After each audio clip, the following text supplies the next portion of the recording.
Good morning, families and friends. You see, my topic for this morning is crossing your Jordan. You see, have you ever stood at a point in your life where you knew something had to change? Where the next step wasn't just a decision, but a crossing? You see, in the book of Matthew, chapter 3, 16 to 17, and Mark 1, verse 9, we find Jesus standing in the waters of the Jordan River.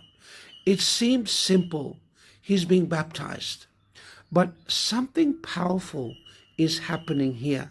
See, the Jordan, according to the Bible, isn't just a river, it's a symbol. You see, for Israel, it was the border between wilderness and promise. See, for Jesus, it was the moment between uncertainty and mission. You see, when Jesus steps into the Jordan, he is showing us what it means to surrender completely to God's will.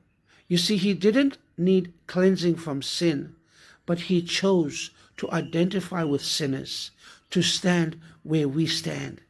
And when he comes up from the water, the heavens opens, and the Spirit descends, and the Father's voice declares, "This is my beloved Son." You see, the Jordan represents more than baptism. It represents transformation. You see, it's where we leave behind the wilderness of fear, the wilderness of doubt and failure, and step into the purpose God has prepared for us. You see, each of us has a Jordan to cross. Maybe it's forgiving someone. Maybe it's leaving behind an old habit. Maybe it's trusting God with the unknown.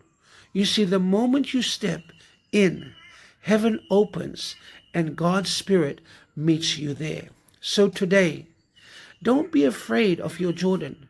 Step in, because on the other side of obedience, there's always new life, new power, and a new beginning. See, when heaven opened for Jesus, it opens for all who choose to follow him. God bless.